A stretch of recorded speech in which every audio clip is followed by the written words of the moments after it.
Government से मिला है। नैना, कितने टाइम से कह रही हो तुम कि घर पर बात करूंगी, घर पर बात करूंगी, लेकिन अभी तक शादी के लिए कोई बात नहीं की। देखो, मैंने तुम्हें पहले ही बोला था, मेरे घर वालों को गवर्नमेंट जॉब वाला दामाद ही चाहिए। लेकिन तुम हो, तुम्हें तो अपना बिजनेस करना है जो ठीक से चल भी नहीं रहा। अरे तो क्या हो गया यार, अगर बिजनेस आज अच्छा नहीं चल रहा है कल चल जाएगा। अब शुरू में बिजनेस में थोड़ी दिक्कत तो होती है ना, वो सब कुछ मैं नहीं जानती। मैं तो बस इतना जानती हूँ कि मेरे मम्मी पापा को सरकारी नौकरी वाला दामाद चाहिए। अगर सरकारी नौकरी हो तभी मुझसे शादी के लिए बात करना। मुझे तो लगता है तुम्हारे मम्मी पापा से ज़्यादा तुम्हें सरकारी नौकरी वाला लड़का चाहिए, वरना अगर तुम मुझसे प्यार करती तो एफर्ट लगाती मुझसे शादी करने के लिए। बिजनेस करता हूँ, कोई आवारा नहीं हूँ। समीर को नैना की बातों का बुरा लगता है, इसलिए वो वहाँ से चला जाता है। कुछ दिन बाद, बेटा तेरे लिए ये रिश्ता आया है, ज़रा एक बार लड़के की फ़ोटो तो देख ले, लड़के की सरकारी नौकरी है। अच्छा, तब तो मैं फ़ोटो ज़रूर देखूंगी। दिखाओ मम्मी। नैना की मम्मी उसे लड़के की फ़ोटो दिखाती है। वैसे दिखने में तो लड़का ठीक ही है, और मुझे तो वैसे भी सिर्फ गवर्नमेंट जॉब से मतलब है। गवर्नमेंट जॉब है तो सैलरी तो अच्छी होगी। अरे बेटा, यहाँ खड़ी खड़ी क्या सोचने लग गई? लड़का भी अच्छा है और परिवार भी अच्छा है, और सरकारी नौकरी तो है ही। मैं तो कहती हूँ रिश्ते के लिए हाँ करते। आजकल वैसे भी ना सरकारी नौकरी वाले लड़के आसानी से नहीं मिलते। बात तो अब ठीक कह रही हो मम्मी, सरकारी नौकरी वाले लड़के आसानी से मिलते नहीं हैं। आप एक काम करो, रिश्ते के लिए हाँ कर दो। नैना देखती है कि लड़की की सरकारी नौकरी है, बस इसी वजह से वो उससे शादी करने के लिए हाँ कर देती है, क्योंकि उसे खुद सरकारी नौकरी वाला लड़का चाहिए था। कुछ दिन बाद उसके पास समीर की कॉल आती है। मैं कितने दिनों से तुमसे बात करने की कोशिश कर रहा हूँ, लेकिन तुम हो कि मुझसे बात ही नहीं कर रही हो। आखिर चल क्या रहा है तुम्हारे दिमाग में? देखो समीर, तुम आज के बाद फिर कभी मुझे कॉल मत करना। मेरे मम्मी पापा ने मेरा रिश्ता तय कर दिया है, और अब कुछ महीने में मेरी शादी भी होने वाली है, तो प्लीज़ अब मुझे कॉल कर करके परेशान मत करो। क्या? तुम्हारा दिमाग तो ठीक है ना? तुम ऐसे ही किसी और से शादी कैसे कर सकती हो? मैंने तुम्हें पहले ही बताया था ना कि मेरे मम्मी पापा को मेरे लिए गवर्नमेंट जॉब वाला ही लड़का चाहिए। अब तुम्हारी तो गवर्नमेंट जॉब है नहीं, तो जिसकी है उससे मेरी शादी करवा रहे हैं। इसके अलावा मेरे पास तुम्हें बताने के लिए कुछ नहीं है। बाय। ये सब बोलकर नैना कॉल कट कर देती है और समीर का नंबर भी ब्लॉक कर देती है। समीर बेचारा समझ ही नहीं पाता कि उसके साथ क्या हो गया। तभी कुछ समय बाद नैना की शादी दिवाकर से हो जाती है।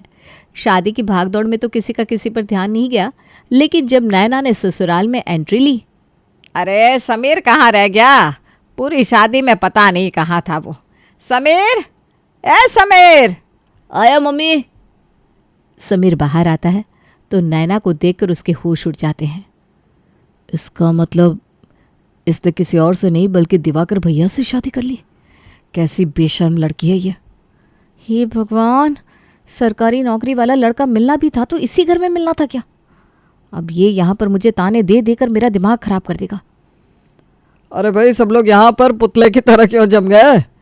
जाओ बेटा, तुम अपने कमरे में जाओ। शादी की भाग दौड़ में सब बहुत थके हैं। जाओ बेटा, जाकर आराम कर लो। शुक्र है, वरना ये तो यहाँ पर खड़े खड़े मुझे घूरता ही रहता। तुम इतनी देर से अपने मन में क्या सोच रही हो? चलो अंदर चलते हैं। जी। अगले दिन। वाह वाह वाह, अपनी पहली रसोई में तो तूने बहुत ही अच्छा खाना बनाया है बेटा।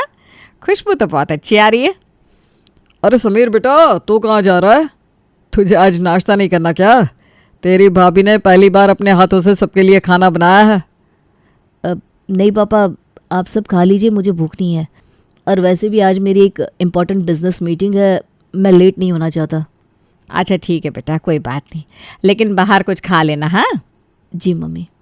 जो नैना ने समीर के साथ किया था, समीर ये बर्दाश्त ही नहीं कर पा रहा था, इसलिए वो चुपचाप वहाँ से चला जाता है। कुछ दिन बाद, ये देखो नैना, मैं तुम्हारे लिए ये नई साड़ी लेकर आया हूँ। देखो तो खोलकर कैसी है।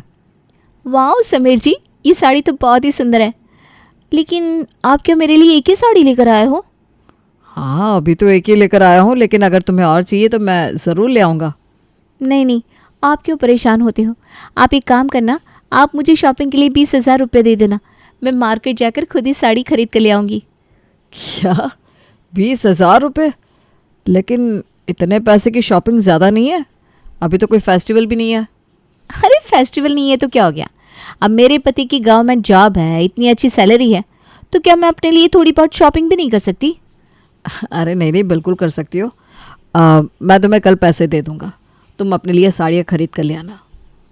नैना अगले दिन मार्केट जाती है और मार्केट से खूब सारी महंगी महंगी साड़ियाँ खरीद कर ले आती है। कुछ दिन बाद नैना किचन में खाना बना रही थी, तभी समीर किचन में पानी पीने के लिए जाता है, लेकिन नैना को देखकर उसका खून खौल जाता है। आज तक मैंने तुम जैसी बेशर्म लड़की नहीं देखी। अरे शादी करनी ही थी तो किसी और सरकारी नौकरी वाले से कर लेती। मेरे भाई की जिंदगी बर्बाद करना जरूरी था क्या? क्या बोला तुमने? मैंने तुम्हारे भाई की जिंदगी बर्बाद कर दी? मेरे जैसी बहू मिल गई ना तुम्हारे घर वालों को, शुक्र मनाओ। किस्मत तो तुम्हारे भाई की है जो मैंने उससे शादी की, वरना मुझसे शादी करने के लिए लड़कों की लाइन लगी हुई थी। अगर एक बार तुम्हारी सच्चाई का पता लग जाए ना सबको, तो दुनिया का कोई लड़का तुम जैसी लड़की से शादी नहीं करना चाहेगा। बस पैसों के लिए तुमने भैया से शादी की है, वरना मैंने तुम्हें जितना प्यार किया है ना, कभी कोई और कर ही नहीं सकता। प्यार प्यार प्यार, अरे क्या होता है ये प्यार? हाँ, अगर इतना ही प्यार होता ना तुम्हें मुझसे, तो सरकारी नौकरी के लिए मेहनत करते। और पैसा तो सबको चाहिए, लाइफ में थोड़ा सेफ होकर चलना पड़ता है, और सरकारी नौकरी से ज़्यादा तो कुछ भी नहीं है। अभी तो तुम मेरे सामने ये सब बातें बोल रही हो। कैसी लड़की हो तुम? पता नहीं मैं यहाँ पर पानी पीने के लिए आया ही क्यों। तुम्हें देखते ही सारा मूड खराब हो गया। नैना अभी भी जानबूझकर समीर को नीचा दिखा रही थी, तो समीर गुस्से में वहाँ से चला जाता है। कुछ दिन बाद, अच्छा नैना, परसों तुम्हारा बर्थडे है, तुम बताओ तुम्हें अपने बर्थडे पर क्या गिफ्ट चाहिए? वैसे सच बताऊं, मुझे ना इस बार गोल्ड नेकलेस देने का मन है। मैंने ज्वेलर की शॉप पर बहुत सारे अच्छे अच्छे डिज़ाइंस देखे थे। अच्छा ठीक है, अगर तुम्हें गोल्ड का नेकलेस लेना है तो कल हम ज्वेलर के पास चलेंगे, तुम्हें वहाँ पर जो भी पसंद आए तुम खरीद लेना। दिवाकर नैना को अगले दिन ज्वेलर की शॉप पर लेकर जाता है और नैना वहाँ से सबसे महंगा वाला गोल्ड नेकलेस खरीद कर लाती है। कुछ दिन बाद उसकी एक फ्रेंड उससे मिलने के लिए उसके ससुराल आती है। अरे वाह नैना, ये जो तूने नेकलेस पहना है ये असली है क्या? तभी समीर वहाँ से गुजरता है तो नैना जानबूझकर कहती है, और नहीं तो क्या, अब मेरे हस्बैंड की गवर्नमेंट जॉब है तो नेकलेस तो असली पहनूंगी ना। पूरे 2.5 लाख का है। दिल आ गया तो उन्होंने दिला दिया मुझे। एक बार मैं जिस चीज़ पर हाथ लगा देती हूँ ना, उसी वक्त मेरे सामने वो चीज़ हाजिर हो जाती है। तू तो बहुत लकी है यार, तुझे इतना प्यार करने वाला पति मिला है। अरे यार, क्या तू भी ये प्यार का राग आलापने लग गई? अगर पैसा ना हो ना तो प्यार का कोई मतलब नहीं होता। जो तुमसे प्यार करता है वो तुम्हारे लिए अच्छा पैसा भी कमाएगा। ये तो क्या बोल रही है नैना, ऐसा थोड़ी ना होता है। हाँ मानती हूँ कि पैसा जीने के लिए ज़रूरी होता है, लेकिन प्यार को पैसों से थोड़ी ना तोल सकते हैं। तभी समीर कहता है, ये बात कुछ लोगों को कभी समझ में नहीं आ सकती। कुछ लोगों के लिए इस दुनिया में पैसे से बढ़कर और कुछ नहीं होता। किसी की फीलिंग्स, किसी का प्यार उनके लिए कुछ मैटर नहीं करता। अरे समीर, तुम यहाँ पर? हाँ, ज़्यादा शॉक्ड मत हो अनु। तुम्हारी प्यारी सहेली ने मेरे भाई की गवर्नमेंट जॉब देखकर उससे शादी कर ली। पहले पहले मुझे भी झटका लगा था, लेकिन अब नहीं लगता। अगर पहले से पता होता कि ये सिर्फ पैसों पर मरती है तो कभी इस जैसी लड़की से प्यार ही नहीं करता। छी यार नैना, मैं नहीं जानती थी कि तूने ऐसा कुछ किया है। अब तो मुझे तुझे अपनी दोस्त कहते हुए भी शर्म आ रही है। क्या? आज के बाद मैं फिर कभी तुझसे मिलने नहीं आऊँगी। अनु भी गुस्से में वहाँ से चली जाती है। तुम कुछ ज़्यादा ही नहीं बोलने लगे हो? अभी तो मैंने कुछ बोला ही नहीं है। अगर बोल दिया तो क्या होगा वो मैं भी नहीं जानता। कुछ दिन बाद, यार नैना, विवेक नगर में प्लॉट बहुत अच्छे मिल रहे हैं और अभी तो रेट भी अच्छा चल रहा है। कुछ सालों में वहाँ अच्छी खासी डेवलपमेंट भी हो जाएगी। मैं सोच रहा हूँ कि एक प्लॉट खरीद लूँ। अरे तो नेक काम में देर कैसी, खरीद लो। सोच रहा हूँ कि मम्मी के नाम पर प्लॉट ले लूँ। आज तक मम्मी के लिए कभी कुछ किया ही नहीं है, और कुछ टाइम बाद मम्मी पापा की एनिवर्सरी भी आ रही है तो उनके लिए एक गिफ्ट हो जाएगा। अरे लेकिन उसका क्या मतलब है? कल को प्लॉट तो मम्मी पापा हमें ही देंगे ना, तो उनके नाम से प्लॉट लेने से अच्छा है कि आप मेरे नाम से ही प्लॉट ले लो। तभी समीर उनके कमरे के वहाँ से जा रहा था। अरे समीर, ज़रा यहाँ पर आना। जी भैया। मैं ना विवेक नगर में तुम्हारी भाभी के नाम पर एक प्लॉट खरीदने की सोच रहा हूँ। अभी मेरे पास थोड़े पैसे कम पड़ रहे हैं। अगर तुम्हारे पास कुछ हो तो मुझे दे दो, मैं तुम्हें धीरे धीरे करके लौटा दूंगा। अरे इसके पास पैसे कहाँ से आएंगे? ये तो कोई नौकरी भी नहीं करता। सरकारी तो छोड़ो, इसके पास तो प्राइवेट जॉब भी नहीं है। लगता है तुम भूल गई थी कि मेरे भाई का अपना बिजनेस है। हाँ, पहले इसका बिजनेस इतना अच्छा नहीं चल रहा था क्योंकि नया नया था, लेकिन अब तो ये मुझसे भी ज़्यादा कमाता है। मेरी सरकारी नौकरी तो इसके बिजनेस के सामने कुछ भी नहीं है। क्या? मेरे पास पैसे तो है भैया, लेकिन ये पैसे देना बाद में लेना ये पंगा मुझे समझ में नहीं आता। मैं क्या कहता हूँ, आपको भाभी के नाम से प्लॉट लेना है ना तो बाद में ले लेना। अभी मम्मी पापा की 50th एनिवर्सरी है, तो हम दोनों भाई मिलकर मम्मी पापा के नाम से प्लॉट ले लेते हैं। बाद में जैसा भी होगा आधा आधा कर लेंगे। वैसे बात तो तुम्हारी भी ठीक है। माफ़ करना नैना, लेकिन इस बार तो हम दोनों भाई मम्मी और पापा के नाम से ही प्लॉट लेंगे। इसको क्या लगा था इतनी आसानी से इतनी महंगी प्रॉपर्टी उसके नाम पर हो जाने दूंगा? इस धोखेबाज पर तो मुझे एक पैसे का भी भरोसा नहीं है। कल को कोई और पैसे वाला मिल गया तो उसके साथ चली जाएगी। नैना के नाम पर प्लॉट लेने का डिसीजन नहीं हुआ। इससे ज़्यादा हैरानी नैना को इस बात की थी कि समीर ने अपने बिजनेस से इतने समय में इतने पैसे कमा लिए।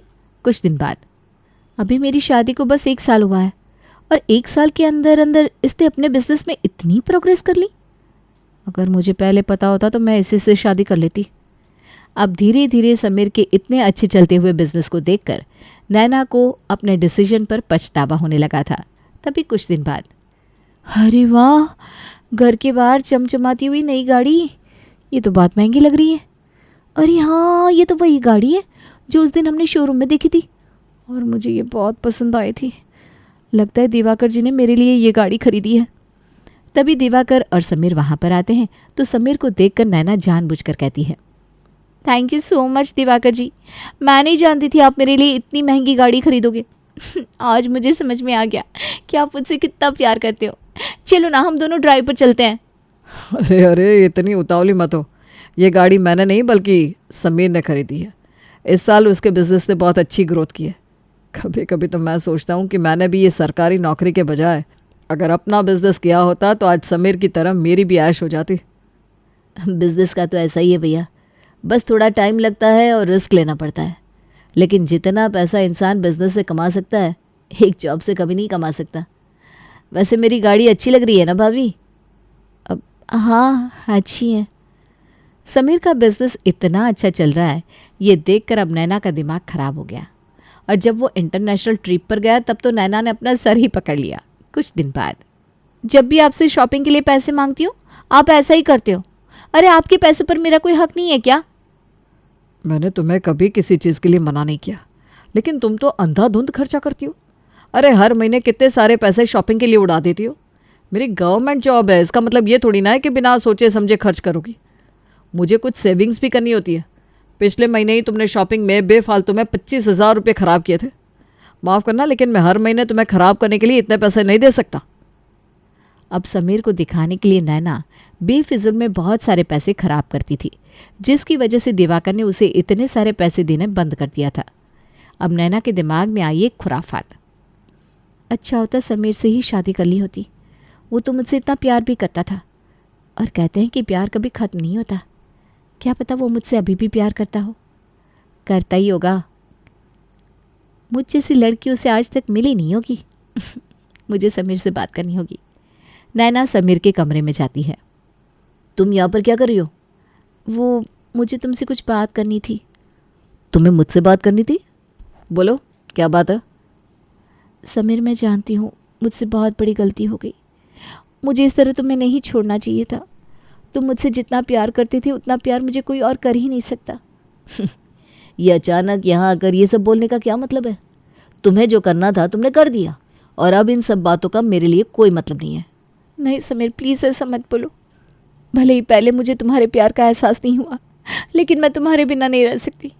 देखो, मैं तुम्हारे भाई को तलाक दे दूंगी, तुम मुझसे शादी कर लो। क्या? तुम्हारा दिमाग तो ख़राब नहीं हो गया? कुछ भी बोल रही हो। मैं तुमसे कोई शादी वादी नहीं करने वाला। और तुमने ये सोच भी कैसे लिया कि मैं अपने भाई को धोखा दूंगा? तुम जैसी गिरी हुई लड़की मैंने आज तक नहीं देखी। मैं अच्छी तरह जानता हूँ कोई प्यार व्यार नहीं है। मेरा बिजनेस अच्छा चल रहा है, मेरे पास बहुत सारा पैसा आने लगा, तो तुम्हें अफसोस हो रहा है। अब सोच रही हो कि मैं तुमसे शादी करूँगा। नहीं समीर, ऐसा कुछ नहीं है। तुम प्लीज़ ऐसा मत बोलो। अभी के अभी मेरे कमरे से निकलो और आज के बाद मेरे सामने मत आना। तुम्हारा कोई भरोसा नहीं, कल को अगर तुम्हें कोई बहुत बड़ा रईस आदमी मिल गया तो तुम तो मेरे भाई को 2 मिनट में तलाक देकर चली जाओगी और उसकी जिंदगी बर्बाद करोगी स्वलग। Get out. समीर नैना को अपने कमरे से निकाल देता है, लेकिन उसकी बातों से वो समझ गया था कि पैसों के चक्कर में नैना कभी भी उसके भाई की ज़िंदगी बर्बाद कर सकती है। वो सीधे अपने भाई के ऑफिस जाता है और उसे एक कैफ़े में लेकर जाता है।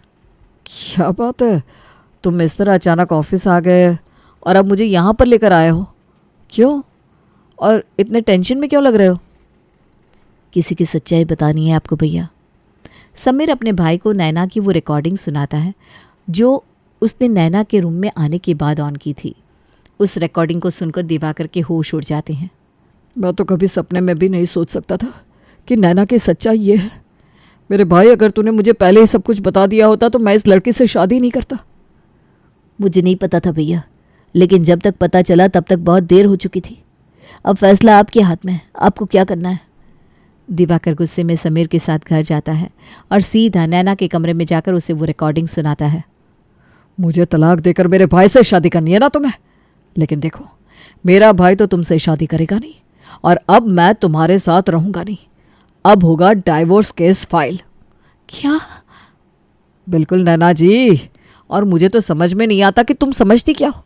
तुम पैसों पर मरती हो वो चलो अलग बात है, लेकिन कोई पैसे वाला तुमसे शादी क्यों करेगा? मैंने तो तुमसे इसलिए शादी कर ली क्योंकि मेरे लिए ज़्यादा चीज़ें मैटर नहीं करती, वरना तुम्हारे अंदर ऐसी कोई खासियत नहीं कि कोई भी लड़का तुमसे शादी करने के लिए उतावला हो। अरे रहने दो भैया, इसे तो लगता है कि दुनिया में इसके जैसी कोई लड़की है ही नहीं। भगवान ने थोड़ी सी सुंदरता क्या दे दी है, इसका तो घमंड 7वें आसमान पर पहुंच गया है। घर का काम इसे आता नहीं है, जॉब ना ना ना ना वो भी इसके पास नहीं है। जॉब करने में मेहनत लगती है भाई। आखिर क्वालिटी क्या है तुम्हारे अंदर जो तुम सोचती हो कि तुम्हें इतना अमीर लड़का मिल जाए? उसे भी तो अपने लेवल की लड़की चाहिए होगी ना। लेकिन तुम्हारा लेवल किसी के साथ मैच नहीं होता क्योंकि इतना गिरा हुआ कोई नहीं है। अपना सामान लो और चुपचाप निकलो यहाँ से। मैं अपने घर पर और ड्रामा नहीं करना चाहता। दोनों भाई उसकी ऐसी इंसल्ट करते हैं कि वो रोती हुई वहाँ से अपना सामान लेकर चली जाती है। कोर्ट में डाइवोर्स केस फाइल होता है और उस रिकॉर्डिंग के सबूत की वजह से दिवाकर को उसे डाइवोर्स देने में कोई दिक्कत भी नहीं होती। अपने लालच के चक्कर में नैना अकेली ही रह जाती है और उसकी हालत धोबी के कुत्ते जैसी हो जाती है जो ना तो घर का रहता है ना घाट का।